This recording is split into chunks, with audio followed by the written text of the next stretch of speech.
Saudara lintas langsung dari Sabah, Sarawak dan Terengganu bakal mengisi paparan petang ini. Terus setia sejam bersama Berita Wilayah.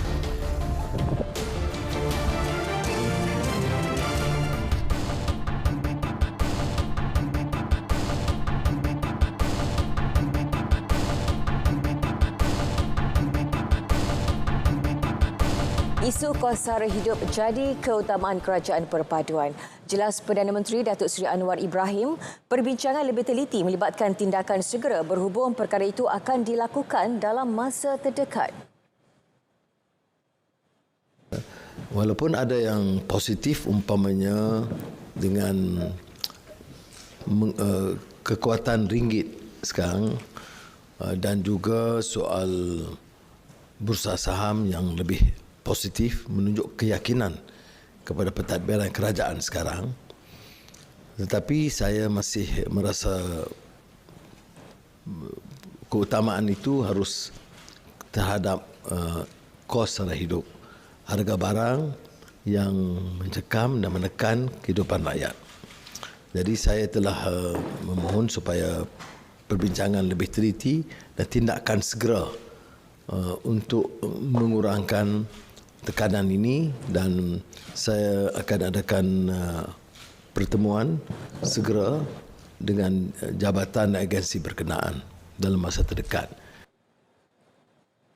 Perdana Menteri yakin kerajaan di bawah kepimpinan beliau akan dapat mengurangkan beban yang dialami rakyat ketika ini.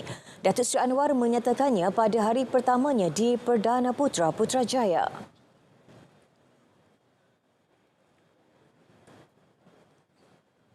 Kabinet baharu pimpinan Perdana Menteri ke-10 dijangka akan diumumkan dalam masa terdekat. Ketika ini pembentukannya masih dalam proses perbincangan. Saiz kabinet tentunya akan dikecilkan, dan saya juga minta supaya ahli kabinet baru setuju dengan usul saya untuk mengurangkan gaji mereka. Tapi ini dalam proses perbincangan dan persiapan. Menurut Datuk Seri Anwar, beliau akan merujuk parti-parti terlibat berhubung pembentukan kabinet baharu itu. Sebelum ini, beliau dilaporkan berkata akan mengecilkan saiz kabinet kepada maksimum 25 menteri berbanding 31 menteri ketika pentadbiran Perdana Menteri ke-9 Datuk Seri Ismail Sabri Yaakob.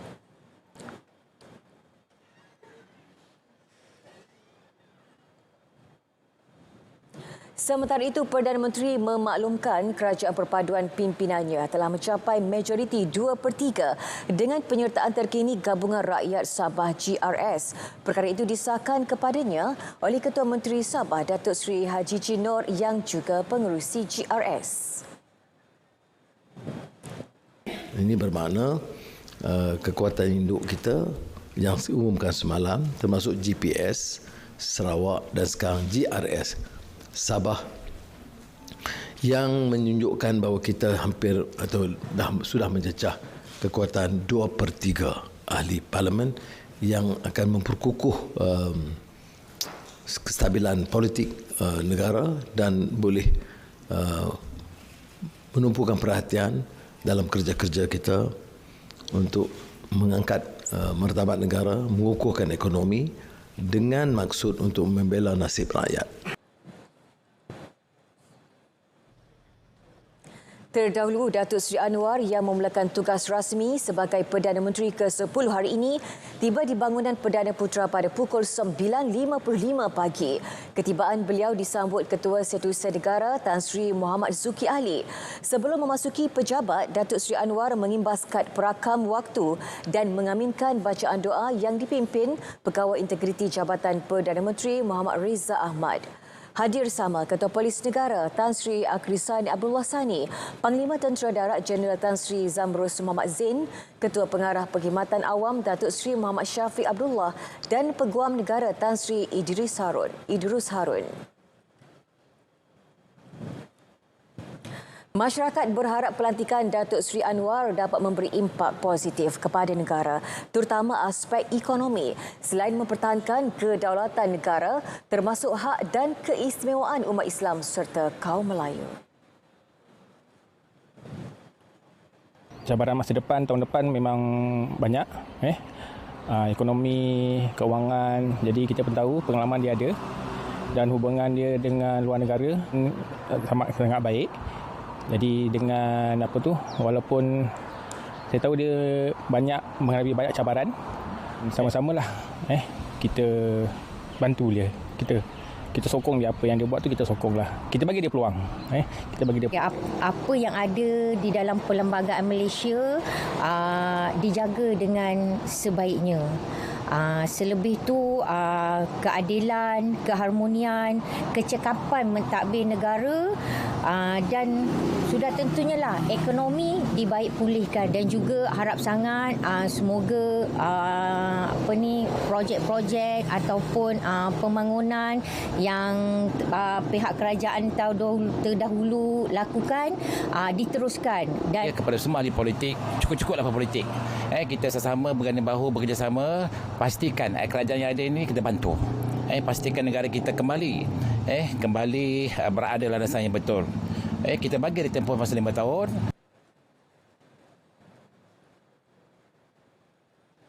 Bagi saya, walau siapa pun Perdana Menteri, yang penting sekali adalah kepimpinan. Kepimpinan untuk sedia membantu permasalahan rakyat. Walaupun daripada pihak mana pemimpin sekalipun.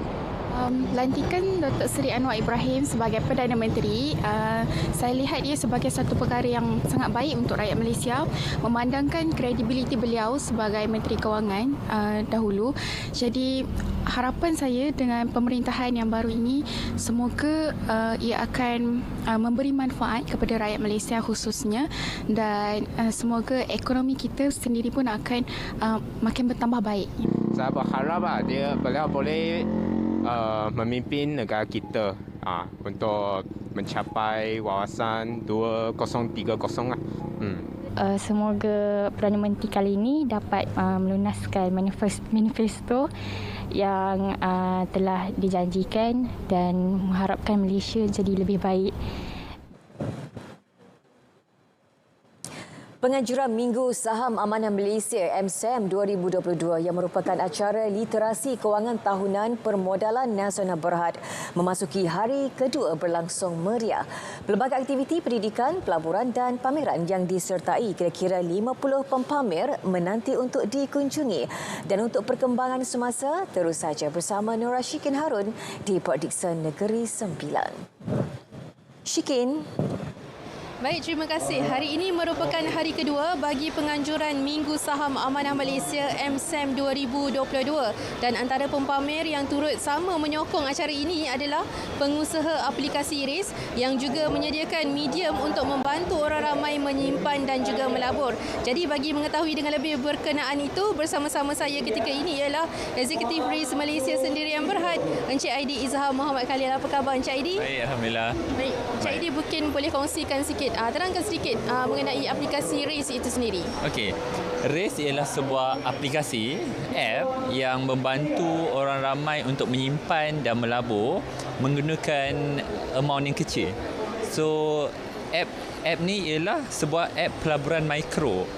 Sekecil mana yang anda boleh simpan, sekecil duit baki harian anda. Apabila anda berbelanja contohnya dekat supermarket sebanyak RM20.30, so RIS akan bundahkan ke RM21 supaya ada 70 sen duit baki tersedia tu boleh kita simpankan secara automatik. So semua proses tu berjalan secara automatik daripada A sampai Z. So RIS ialah sebuah syarikat usaha-sama antara PNB dan juga RIS Australia Limited. Baik, Encik Aidi, mungkin apa yang diharapkan oleh pihak RIS menerusi pelibatan dalam MSAM 2022 ini? Baiklah. Saya punya harapan RIS ialah sebuah syarikat yang tertubuh daripada PNB, daripada inisiatif digital PNB untuk menggalakkan lebih ramai orang ramai, terutama sekali anak-anak muda yang di dalam lingkungan 18 ke tahun ni untuk mula menyimpan dan melabur. Kerana kami faham untuk mula menyimpan tu susah, tak mudah. Pelaburan tu sesuatu yang menakutkan. Sebab tu apa kami buat ialah kami membenarkan orang ramai untuk mula menyimpan dan melabur dengan duit kecil supaya kita boleh mulakan habit untuk menyimpan dan melabur tu. So dengan peluang yang diberikan untuk kami di Minggu Saham Amanah Malaysia PMB 2022 ni, kami mengharapkan orang ramai datang find out lebih lanjut apa yang kami boleh tawarkan kepada semua. Ya. Baik, terima kasih banyak Encik Aidi atas perkongsian itu. Baik, dalam pada itu orang ramai juga dijemput hadir ke kawasan lapang Pantai Batu Satu Port Dickson ini. Istimewanya malam ini bakal berlangsung konsert Laboria yang dimeriahkan oleh penyanyi tempatan termasuk Ara Johari dan juga Floor 88. Baik, sekian dahulu langsung dari Negeri Sembilan kembali ke Angkasa Puri. Silakan. Terima kasih Syikir untuk perkembangan MSAM di Port Dickson Negeri Sembilan. 10 ejen buki pertaruhan bola sepak Piala Dunia Qatar ditahan menerusi 10 serbuan Opsoga di Johor. Suspek berusia antara 22 hingga 43 tahun terlibat dengan wang pertaruhan bernilai hampir 1.06 juta ringgit. Ketua Polis Johor, Datuk Kamarul Zaman Mamat menerusi kenyataannya berkata, fokus utama operasi untuk mencegah dan membanteras kegiatan catik taruh serta menangkap individu yang bertindak sebagai buki dan lokasi judi bola sepak. Polis turut merampas wang tunai berjumlah RM9,730, 10 unit telefon bimbit dan buku catatan disyaki pertaruhan kejohanan bola sepak Piala Dunia.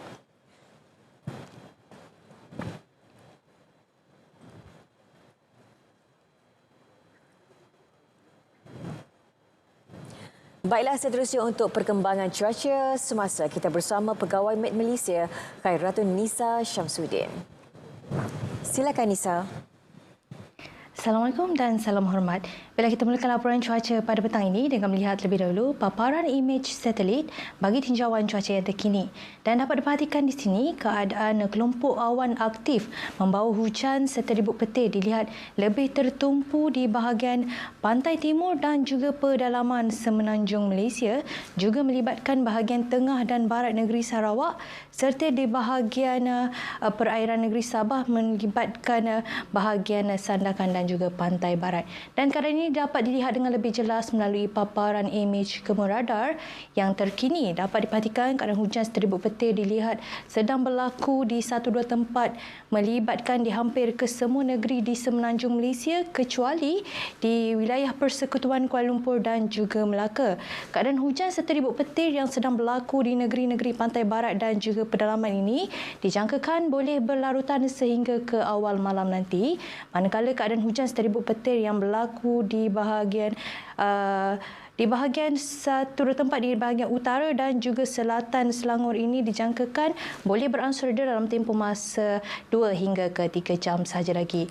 Di negeri Sabah pula keadaan hujan serta ribut petir dilihat lebih tertumpu di bahagian pantai barat negeri tersebut, manakala di bahagian kebanyakan bahagian di negeri Sarawak. Keadaan hujan serta ribut petir yang berlaku di negeri Sarawak ini dijangkakan boleh berlarutan sehingga ke malam nanti. Perlu diingatkan keadaan hujan serta ribut petir boleh menyebabkan angin kencang dan juga banjir kilat, terutamanya melibatkan kawasan-kawasan yang berkedudukan rendah.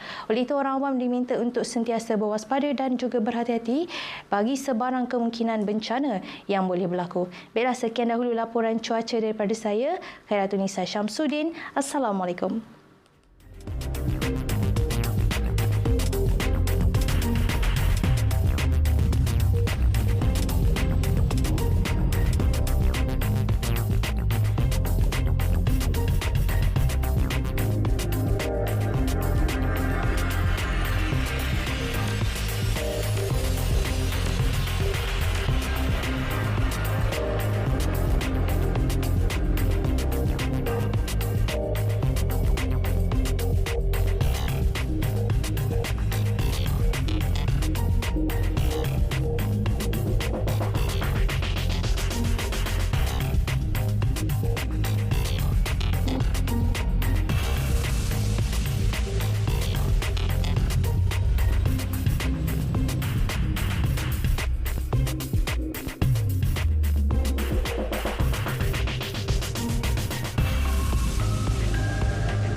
the world.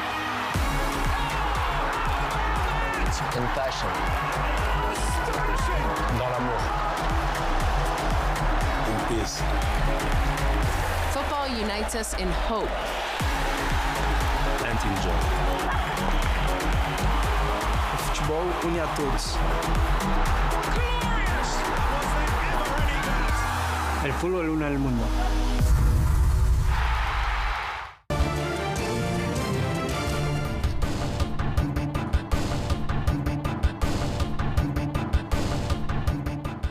Bersua kembali, sekatan jalan raya dilaksana di beberapa lokasi di Terengganu untuk jaga ketenteraman awam. Itu antara perkongsian dari Terengganu hari ini dan untuk perinciannya bersama Muhammad Rashidi, Muhammad Isa di sana. Silakan Rashidi. Ya. Polis Terengganu mempergiat sekatan jalan raya SJR di 14 lokasi strategik bagi meningkatkan tahap keselamatan dan ketenteraman awam. Ketua Polis Terengganu, Datuk Rohaimi Mat Isa berkata 80 anggota terlibat ditugaskan sepanjang 24 jam di setiap daerah secara bergila-gilir. Pemeriksaan lebih ketat dilakukan di seluruh negeri bermula pukul 8 malam setiap hari. Kepada persiapan kita sekiranya sesuatu perkara berlaku. Jadi menunjukkan kita telah dalam keadaan siap sedia. Malah ia juga adalah merupakan satu situasi di mana untuk mengekalkan keamanan dalam negara daripada sudut jenayah sekalipun. Kerana kita lihat selepas PKP di negeri Terengganu ni tidak ada sekalipun dah kita jalankan sekatan jalan raya. Itu semata-mata bagi satu tujuan, tapi berbagai-bagai tujuan, dan saya berharap masyarakat Terengganu menganggapkan bahawa roadblock ini memudahkan ataupun mewujudkan suasana yang lebih tenang untuk mereka dan rasa lebih selamat dengan adanya roadblock pada setiap daerah di negeri Terengganu ini. Hasil daripada sekatan jalan raya yang dijalankan sebelum ini, pihaknya berjaya merungkai pelbagai kes jenayah. Ini termasuk kes penyeludupan rokok dan kes mencederakan orang.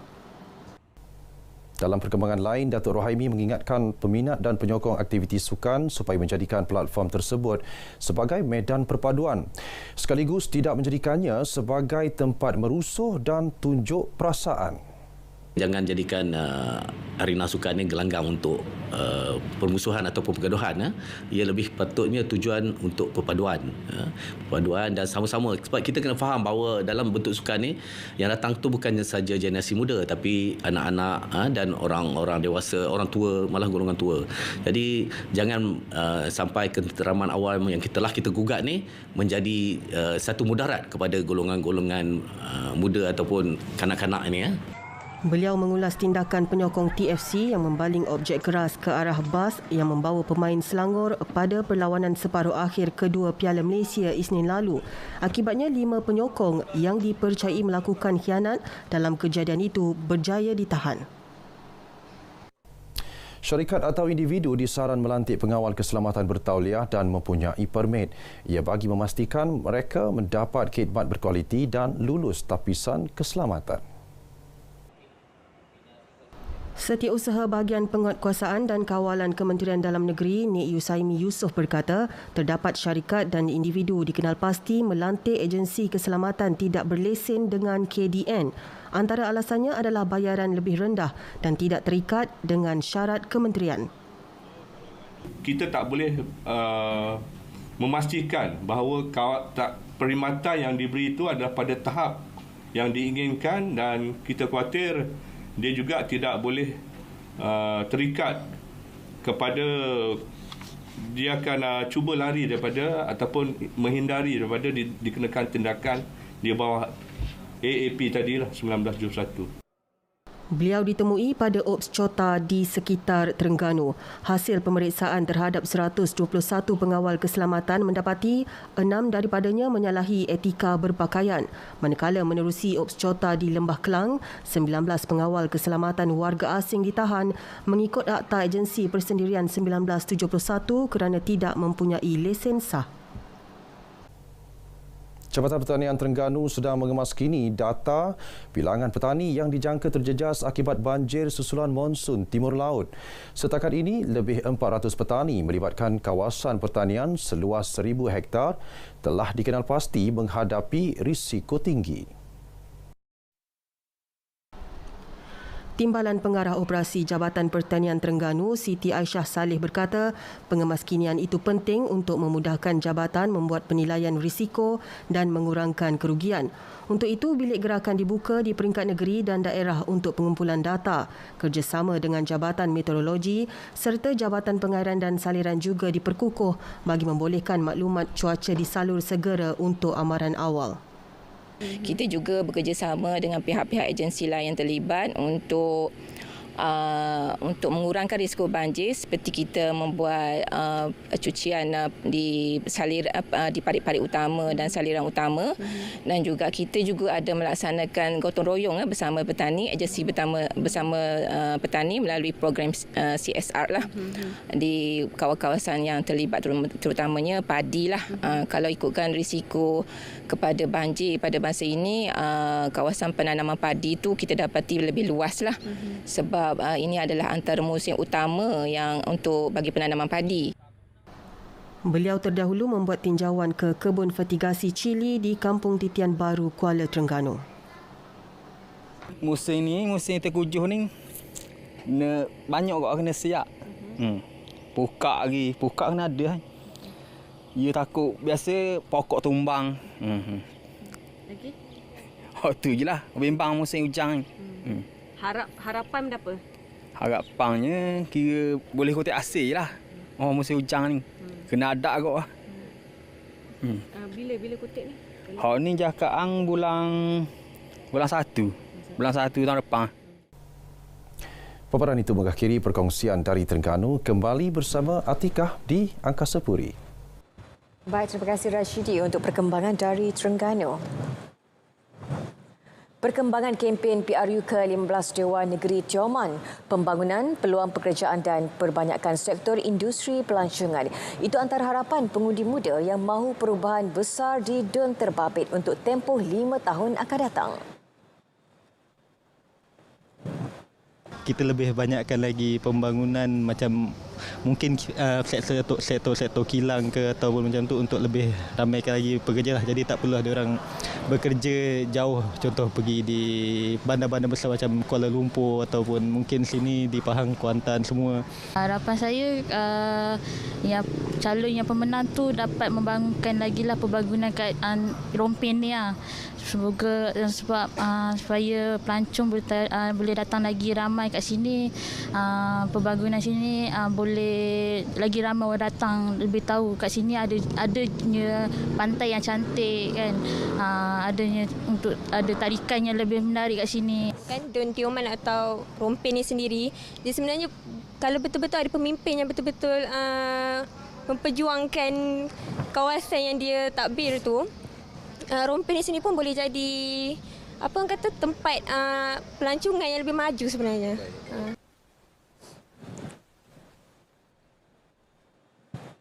Sementara itu, aktiviti kempen calon BN Datuk Seri Muhammad Johari Hussein diisi dengan aktiviti turun padang menyantuni penduduk.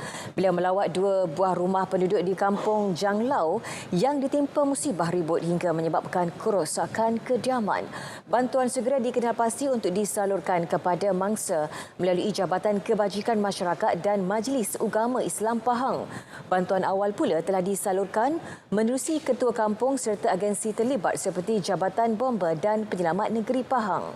Selepas itu, beliau singgah di Masjid Al-Huda Kampung Parit Raja Pontian Rompin untuk menunaikan solat Jumaat dan beramah mesra dengan jemaah yang hadir.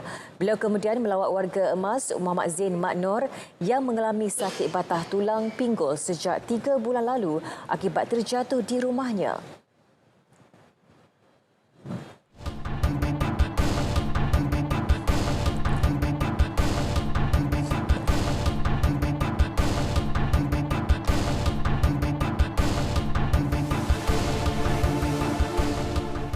Seterusnya, fokus perkembangan dari Sabah petang ini. Hasil pendapatan kerajaan negeri terus meningkat menerusi laporan belanjawan yang dibentangkan di Dewan Undangan Negeri Sabah sebentar tadi. Laporan lanjut terus saja bersama Rita Alusius Malik di Kota Kinabalu. Rita, silakan. Ya, benar Atika. Ketua Menteri Datuk Seri Panglima Haji Jinor hari ini membentangkan bajet negeri Sabah 2023 melalui tema ekonomi diperkasa rakyat sejahtera dalam mesyuarat ketiga penggal ketiga bajet negeri Dun Sabah ke-16 di Dun Sabah di Kota Kinabalu. Menurutnya, sejumlah 5.138 bilion ringgit anggaran perbelanjaan, manakala anggaran hasil dianggarkan berjumlah 5.268 bilion ringgit, iaitu kutipan pendapatan yang terbesar direkodkan negeri setakat ini. Berdepan ketidakstabilan ekonomi dan mengharungi pelbagai cabaran. Namun kerajaan negeri terus mempergiat dan memperbagaikan usaha untuk meningkat dan menjana sumber hasil yang lebih mampan. Antara usaha-usaha tersebut adalah: pertama, menambah baik pengurusan hasil secara komprehensif dengan memperkasa setiap aspek penguatkuasaan bagi mendapatkan semula tunggakan hasil dan menangani keterisan hasil. Sebagai contoh, melalui penubuhan pasukan petugas khas cukai jualan negeri ke atas produk petroleum dengan kerjasama anggota pasukan daripada Kementerian Keuangan, Jabatan Ketua Menteri dan Jabatan Peguam Besar Negeri serta SMJ Sdn Berhad. Bajet perbelanjaan negeri tersebut merangkumi 15.4% peruntukan emolumen, peruntukan perbelanjaan khas 46.1% dan 38.5% perbelanjaan berulang. Bajet kali ini mencatatkan peningkatan berbanding bajet Sabah 2022 yang berjumlah 4.596 bilion ringgit dengan anggaran kutipan hasil sebanyak 4.707 bilion, iaitu bajet lebihan berjumlah 110.68 juta ringgit dengan tema ekonomi pulih rakyat sejahtera. Bajet 2023 merupakan bajet kedua Kerajaan Gabungan Rakyat Sabah GRSBN. Ahli Dewan Undangan Negeri Adun Bugaya Jamil Hamzah mengangkat sumpah hari ini di hadapan Speaker Dun Sabah Datuk Seri Panglima Haji Kadzim M. Yahya di Dewan Undangan Negeri Dun Sabah hari ini. Turut hadir Ketua Menteri Sabah Datuk Seri Panglima Haji Jinor serta Timbalan Ketua Menteri 1 Datuk Seri Panglima Bung Mokhtar Radin.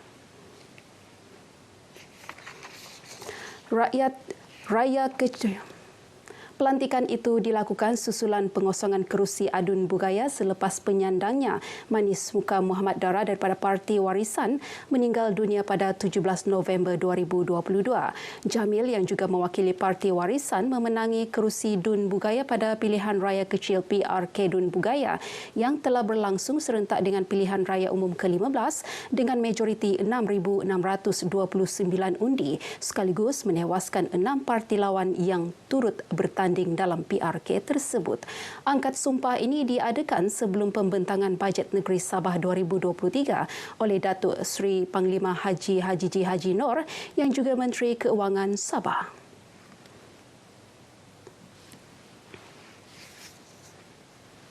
Tugas membasmi gejala penyalahgunaan dada bukan terletak di tangan agensi penguatkuasa semata-mata, malah memerlukan penglibatan semua pihak. Masyarakat setempat, rakan sekerja dan anggota keluarga juga perlu mengambil bahagian menyelamatkan individu yang terjerumus khususnya di peringkat awal. Mungkin harapan saya kalau pemadam ini dapat satu dimasyarakatkan dan dua dibawa aktiviti-aktiviti pemadam dibawa ke mainstream. Kalau kita lihat di BKK sebagai PBT, kami ada beberapa platform yang boleh digunakan lah. Jadi kalau kami dapat bawa pemadam untuk mengadakan lebih banyak aktiviti yang bukan sahaja untuk golongan murid sekolah tapi juga untuk golongan-golongan dewasa selaras dengan aspirasi pemadam Malaysia, maka benda ini insya-Allah dapat dilaksanakanlah. Beliau berkata demikian kepada media selepas merasmikan mesyuarat agung tahunan ke-25 pemadam bandaraya di Kota Kinabalu. Menurutnya, ahli-ahli pemadam seharusnya lebih aktif dalam membantu penguatkuasa mengesan dan melaporkan aktiviti tidak sihat tersebut di kawasan masing-masing. Datuk Norliza turut yakin sekiranya kesepakatan semua pihak dalam menangani gejala sosial tersebut bakal mewujudkan penduduk bandaraya yang selamat, sihat sekaligus produktif. Pemadam bandaraya Kota Kinabalu mempunyai 1,201 keahlian, terdiri 142 ahli tetap dan selebihnya sebagai ahli biasa. Sekian berita dari negeri di bawah Bayu. Seterusnya kita kembali ke Angkasa Puri bersama Atikah Naim. Atikah? Baik, terima kasih Rita untuk perkembangan dari Sabah.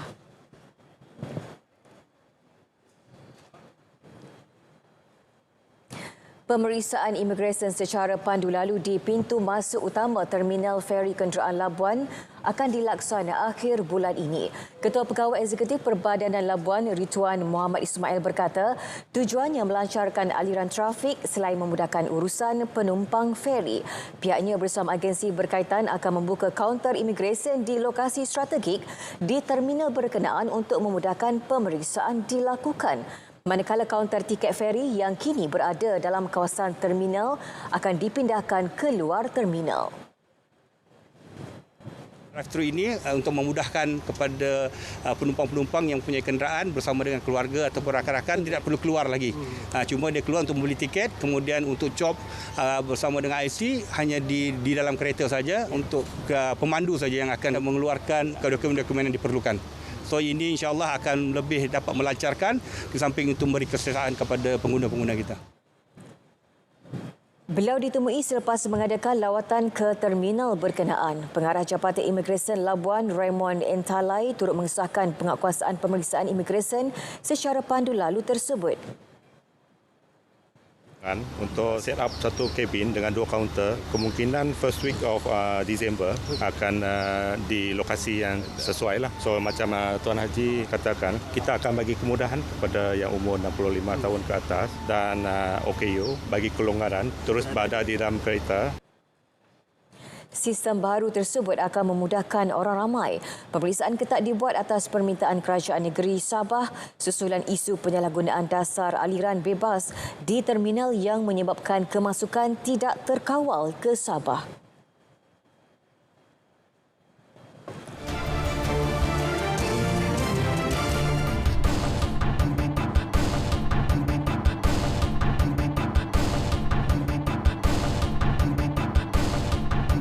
Dan lintas langsung terakhir kita ke Bumi Kenyalang. Cadangan penubuhan pejabat perdagangan dan pelancongan di Pontianak, Kalimantan bakal merancangkan aktiviti ekonomi di negeri itu. Perisyanya bersama Buma Win. Buma, silakan. Ya, Atika, terima kasih. Perancangan Sarawak untuk menubuhkan pejabat perdagangan dan pelancongan di Pontianak, Kalimantan, Indonesia pada tahun depan dilihat dapat membuka peluang yang besar dalam pelbagai sektor buat Sarawak. Timbalan Premier Sarawak, Dato' Amar Awan Tengah Ali Hassan berkata, ia sekaligus merancangkan lagi aktiviti ekonomi bagi kedua-dua negara itu dengan perpindahan ibu kota negara Indonesia ke Kalimantan Timur. Dato' Amar Awang Tengah yang juga Menteri Perdagangan Antarabangsa, Industri dan Pelaburan Sarawak berkata demikian selepas menerima kunjungan hormat daripada Ikatan Saudagar Muslim se-Indonesia ISMI di pejabatnya di Kompleks Dewan Undangan Negeri Petra Jaya Kuching. Mengulas lanjut tentang pertemuan itu, beliau berkata pelbagai perkara dibincangkan dalam meneruskan hubungan baik yang terjalin antara Indonesia dan Malaysia terutama Sarawak. Membincangkan bagaimana kita dapat bekerjasama dari segi meningkatkan penglibatan kedua-dua pihak dalam aktiviti ekonomi dan perusahaan-perusahaan yang juga melibatkan bukan sahaja bidang-bidang yang besar tapi untuk dimanfaatkan oleh perusahaan kecil dan sederhana daripada kedua-dua pihak ini. Sementara itu, Ketua Setiausaha ISMI Majlis Pengurus Pusat Juliana Wahid berkata pihaknya akan mengadakan pertemuan dan perbincangan bersama perusaha di Sarawak pada masa akan datang. Pemimpin Sarawak bersyukur dengan keputusan Istana Negara dalam menghentikan kemelut politik yang mengakibatkan Parlimen tergantung. Bagi Timbalan Menteri Pengangkutan Sungai dan Laut, Datuk Henry Heriginep, jika dibiarkan berterusan, ia secara tidak langsung akan memberi implikasi negatif kepada negara.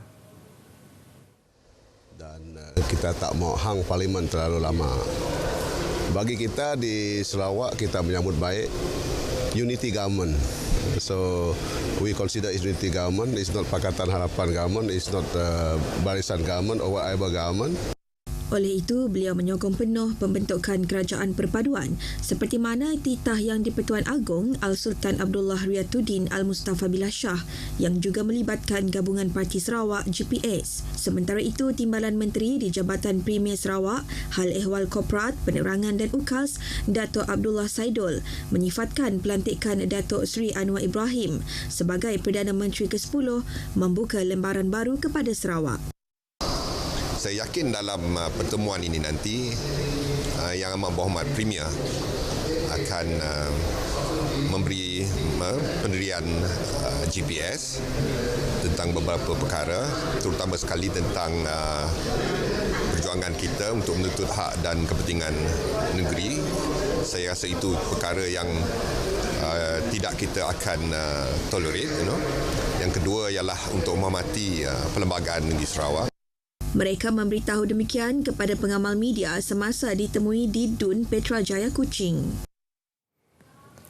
Baik, sebanyak 2 projek bekalan air akan dilaksanakan di daerah Song dan sekitarnya bagi meningkatkan kualiti bekalan air. Timbalan Menteri Utiliti dan Telekomunikasi Sarawak, Datuk Dr. Abdul Rahman Junadi berkata, projek itu merupakan pembinaan loji rawatan air yang baharu Song dalam bahagian Kapit dan ia telah dikemukakan dalam rancangan Malaysia ke-12.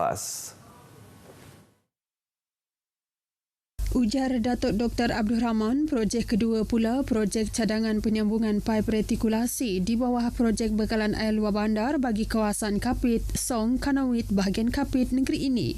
Jelasnya cadangan projek itu telah dikemukakan kepada Kementerian Pembangunan Luar Bandar untuk pelaksanaan di bawah Rolling Plan 3 tahun 2023. Beliau berkata demikian bagi menjawab pertanyaan Ahli Dewan Undangan Negeri Adun Katibas Lidam Asan berkenaan projek bekalan air di daerah Song pada persidangan Dun di Kuching. Sementara itu, sebanyak 247 buah sekolah daif telah dikenal pasti terlibat dalam pelbagai projek baik pulih sekolah di bawah Kerajaan Negeri dan Persekutuan.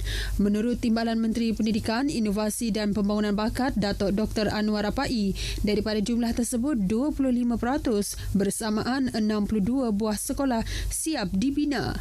Selebihnya 177 buah sekolah adalah dalam pelbagai peringkat pembinaan dan perancangan. Beliau berkata demikian bagi menjawab soalan daripada Adun Tupong Fazruddin Abdul Rahman dalam sesi soal jawab di Dun. Kerajaan telah menyediakan pelan pembangunan yang komprehensif bagi memastikan tiada kawasan ketinggalan menjelang tahun 2030. Ini termasuk skim penempatan semula SPS Rascom di Nanga Jagau, Nanga Ngungun dan Nanga Tada Kenawit yang terletak di bawah Agensi Pembangunan Ulu Rajang URDA. Menjelaskan perkara itu, Timbalan Menteri Industri Makanan, Komoditi dan Pembangunan Wilayah, Martin Ben berkata, agensi itu telah merangka Pelan Pembangunan Sosio-Ekonomi 2022-2026 yang turut merangkumi perancangan pembangunan di ketiga-tiga kawasan itu. Tambahnya, kerajaan juga telah melaksanakan pelbagai projek utama termasuk pembangunan sektor pertanian iaitu merangka pelbagai strategi dan inisiatif termasuk melaksanakan pembangunan pertanian berimpak tinggi. Martin berkata demikian semasa menjawab soalan daripada Ahli Dewan Undangan Negeri Adun Ngemah Anyijana. Sementara itu, dalam usaha menambah baik kualiti liputan mudah alih di kawasan Macan, Kerajaan Sarawak menerusi projek telekomunikasi luar bandar Smart Lembaga Multimedia Sarawak Fasa 1 di bawah inisiatif menghubungkan bandar dan luar bandar Sarawak. Saluran telah siap membina sebuah menara telekomunikasi yang akan beroperasi pada suku kedua tahun depan. Bagi menjawab soalan daripada Adun Macan, Alan Siden Gramong pada sesi persidangan DUN, Timbalan Menteri Utiliti dan Telekomunikasi Datuk Lee Wan Lagang memaklumkan bahawa 6 buah menara baharu juga akan dibina pada fasa 2. Ia dijangka beroperasi pada suku keempat tahun depan, melibatkan kawasan Rumah Gamang, Rumah Liang, Rumah Ringgau, Rumah Bayang, Rumah Nuang, Rumah Manila, Rumah Tiboh, Rumah Unggat dan Rumah Enyang.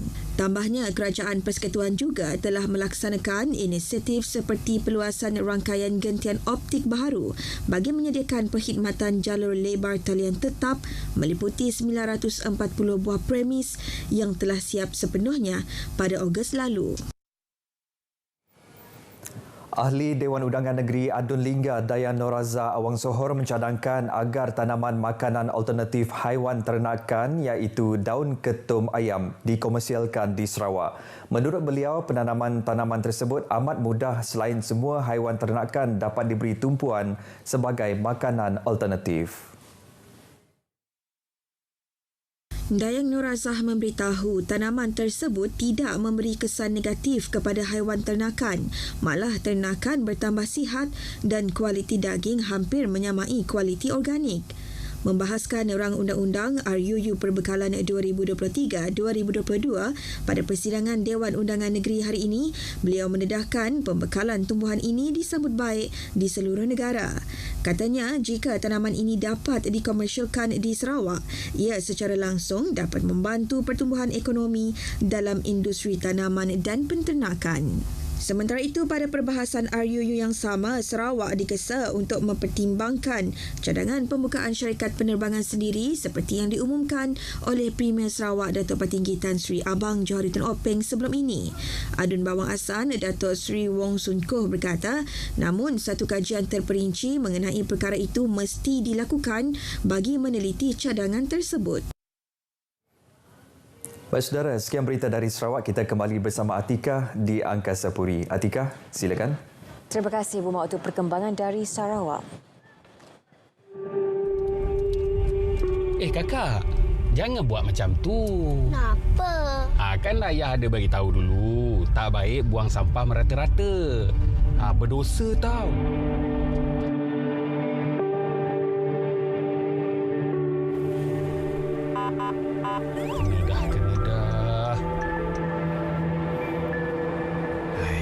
Saman ni. Tuan. Apa bagi, Cik? Minta IC, Cik? Boleh. Kesalahan lampu merah, Cik. Tuan, Tuan, kau timas kiran.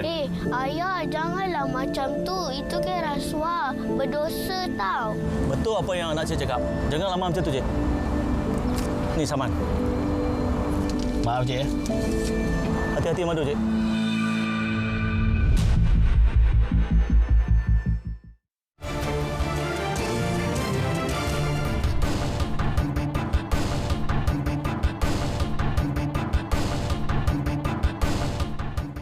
Kementerian Alam Sekitar dan Air Kasar akan meneruskan projek pembersihan dan pengindahan Sungai Melaka Parsel 2 dengan peruntukan RM30 juta dalam masa terdekat. Ketua Setiausaha Kasar Datuk Seri Dr. Zaini Ujang berkata, pakej 1 sedang dalam proses memuktamadkan pelantikan kontraktor penyelamat bagi menyiapkan keseluruhan baki kerja.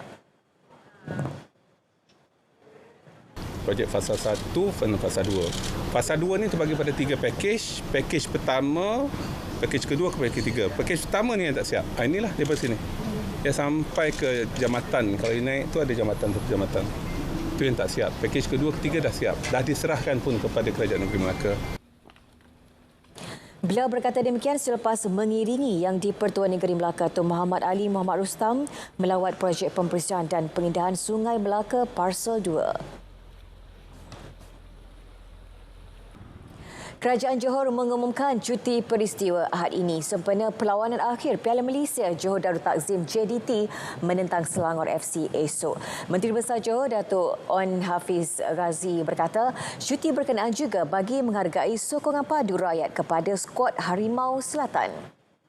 Sultan Johor Sultan Ibrahim Sultan Iskandar memberi penekanan untuk meraihkan kejayaan tersebut selain menyatakan Tunku Mahkota Johor Tunku Ismail Sultan Ibrahim menjadi inspirasi orang muda Johor dan sentiasa menyokong atlet-atlet negeri.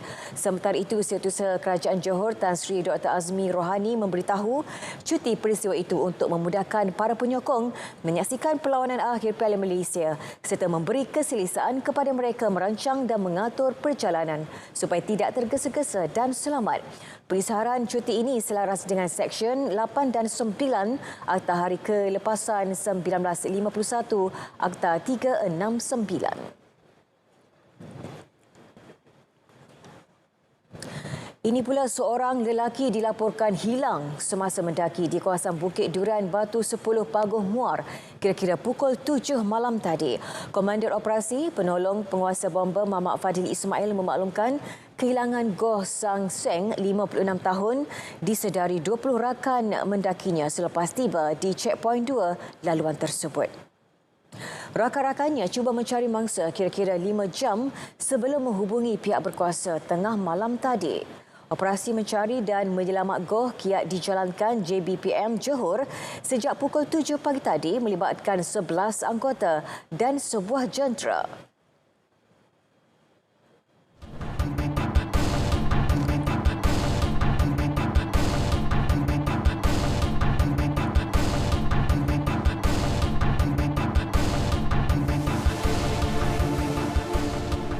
Masih bersama Berita Wilayah, Datuk Seri Anwar Ibrahim menunaikan solat Jumaat di Masjid Putra Putrajaya.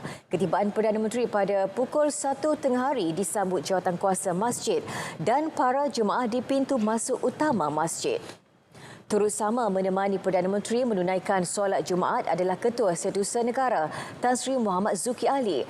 Khutbah Jumaat bertajuk Nasihat Buat Pemimpin Khalifah Umar Abdul Aziz Contoh Teladan disampaikan Imam Besar Masjid Putra Salahuddin Ghazali. Salahuddin turut memimpin solat Jumaat yang disertai kira-kira 3,000 jemaah. Usai menunaikan solat, Datuk Seri Anwar sempat meluangkan masa bersalam-salaman dengan para jemaah.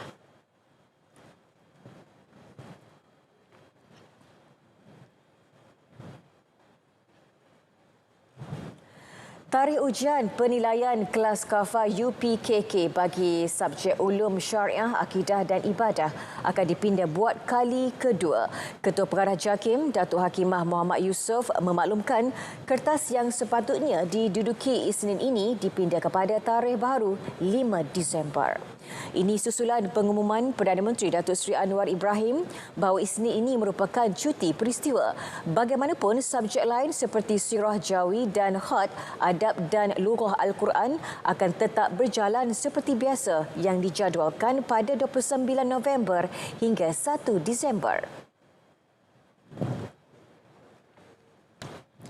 Mahkamah Tinggi Kuala Lumpur membenarkan permohonan bekas Peguam Negara Tan Sri Tommy Thomas untuk membatalkan saman yang difalkan Datuk Sri Najib Razak berhubung dakwaan salah laku dalam jawatan awam. Hakim Datuk Ahmad Bachi membuat keputusan itu selepas mendapati saman yang difalkan bekas ahli Parlimen pekan itu tidak mampan dan tiada sebab tindakan yang munasabah. Datuk Sri Najib juga diperintah membayar kos RM12,000 kepada Tan Sri Tommy. Menurut Hakim, Tan Sri Tommy ketika itu merupakan Peguam Negara yang menjalankan kuasanya dengan bebas berdasarkan Perkara 145/3 Perlembagaan Persekutuan dan bukannya seorang peguam politik. Ini menunjukkan beliau mempunyai kuasa budi bicara yang luas untuk menjalankan kes pendakwaan. Malah tindakan undang-undang yang mencabar kuasa peguam negara juga tidak boleh dibicarakan di mahkamah dan peguam negara mempunyai imuniti daripada disaman. Pada 22 Oktober tahun lalu, Datuk Seri Najib memfailkan saman itu bagi menuntut ganti rugi 1.9 juta ringgit kerana mendakwa Tan Sri Tommy dan kerajaan menyalahgunakan kuasa dengan mengemukakan pendakwaan terhadap dalam beberapa kes termasuk kesalahan penyelewengan dana 1MDB. Sesi Town Hall Pengurusan Institusi Pendidikan Islam Swasta IPIS akan bergerak ke setiap negeri secara berperingkat bagi penambahbaikan IPIS. Telah bermula di wilayah Persekutuan, ia bertujuan mengumpulkan guru dan pengetua sekolah agama swasta untuk memberi pandangan, menyuarakan permasalahan dan juga perkongsian pendapat. Ini adalah bertujuan kerana setiap negeri itu ada isu yang berlainan, ya, tak sama, dan juga kita tidak mahu terlalu ramai, ya. Macam hari ini lebih kurang tidak sampai 100 institusi dan sangat orang kata cantiklah, ya, di mana mereka berpeluang untuk mengemukakan pandangan. Kalau terlalu ramai itu pun sukar, ya. Jadi saya rasa ini satu town hall yang berjaya lah saya rasa untuk mendapatkan maklumat-maklumat dari pihak pengusaha sekolah-sekolah swasta. Tan Sri Alimuddin akan membawa permasalahan sekolah agama swasta ini kepada pihak berwajib untuk diselesaikan secepat mungkin.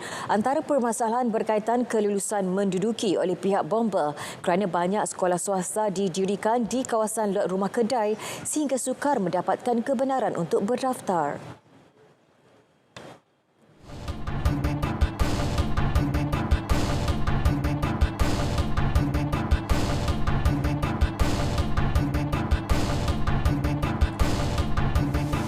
Karnival Kerjaya dan Keusahawanan Pulau Pinang 2022 disasar menjadi platform untuk menggalakkan pelajar institusi pengajian tinggi IPT menyertai bidang perniagaan.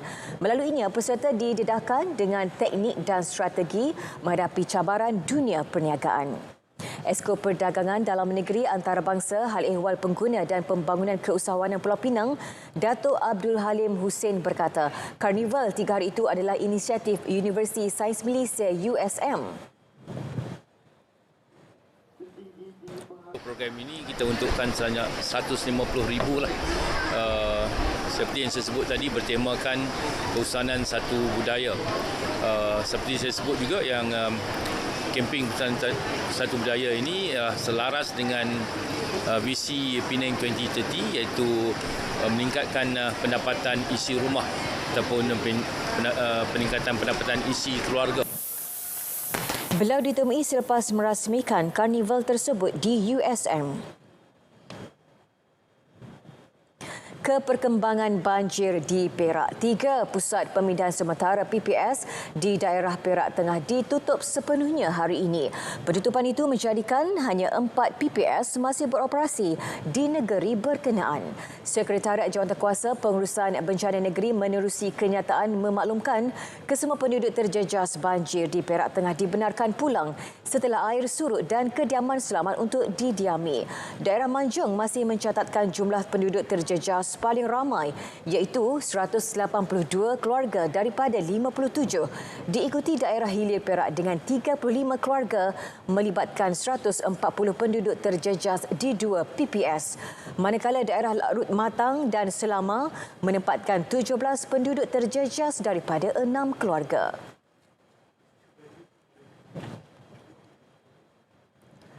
Kehangatan Piala Dunia FIFA 2022 di Qatar dirasai seluruh dunia termasuk Malaysia bagi menyaksikan pasukan terbaik berentak merebut trofi berprestij itu. Berlangsung selama 28 hari melibatkan 48 pasukan di nilai negeri 9. Orang ramai boleh menonton aksi Piala Dunia melalui skrin besar di samping menikmati fasiliti selesa. Nur Zuhairah Muhammad Zamri ada butirannya.